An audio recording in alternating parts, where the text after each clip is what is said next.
সত্যি সত্যি যাই দেখেন লক টক করা আছে আমার ওইখানে কাপড় চোপড় সবগুলো আছে। মানে আপনার ঘর থেকে কি এই বেশি বের হন? না না না ওইখানে আমার ডিচাপ আছে। ড্রেসআপ আছে, ওটা হচ্ছে তো অফিসিয়াল ডিচাপ। অফিল ড্রেসআপ। এই যে কাকারা আসছে, আপনি কিভাবে প্রতারণা করেন আরেকবার দেখান তো। এই যে কাকাও দিয়ে দিবেন। এইভাবে আপনি প্রতারণা করেন? কাকা দেখছেন কিভাবে প্রতারণা করে? আচ্ছা যাই হোক, আপনার সাথে কথা বলে ভালো লাগলো। কি নাম আপনার? আমার মধ্যে ইমরান হোসেন বাহার। আপনার যে এই বন্ডামি সকল ফাঁস হয়ে গেছে গা, এখন তো আপনি মানে এই ধরনের প্রতারণা আর করতে পারবেন না।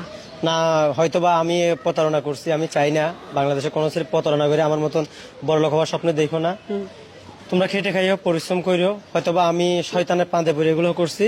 মানে সবাই আমাকে যে আপনি বাড়ি গাড়ি সবকিছু করে ফেলছেন? 3 বছর 3.5 বছর হয়েছে মাত্র। 3-3.5 বছর? মানে ভিক্ষা ব্যবসা এত বড় ব্যবসা? এত বড় ব্যবসায়ী আমার প্রত্যেক মাসে আপনার 70-80-1 লাখ এরকম হইতো। আবার রমজান এমনও গেছে রমজানের মাসে আমার 5 লক্ষ 6 লক্ষ টাকা পর্যন্ত হয়েছে। রমজান মাসে এমন কোনো দিন 10,000 15,000 20,000 টাকা। বললেন যে অনেক মুরগি, গরু মাংস, মুরগি মাংস এগুলো আসতে থাকে, ওগুলো মানুষই এমনিতে দেয়। যদি কাউকে যে বলি যে আমি ধরেন আপনার খাইতে চাইলে বাংলাদেশে সবকিছু খাইতে পারি, কোনো একজন যখন বুঝবো যে এই মুরগিটা মানে মক্কলটা উনি ভালো মনের মানুষ, তখন যাই ওনাকে ব্যাস ধরে যদি বলি দেখাই দিই আমি এটা খাবো, তো উনি আমার মায়াতে পড়ে উনি আমাকে নিয়ে দেয়। ওগুলো নিয়ে দেয়। কি নাম আপনার জানিস? ইমরান হোসেন বাহার। আপনার দেশের বাড়ি? দেশের বাড়ি নোয়াখালী। নোয়াখালী। জি।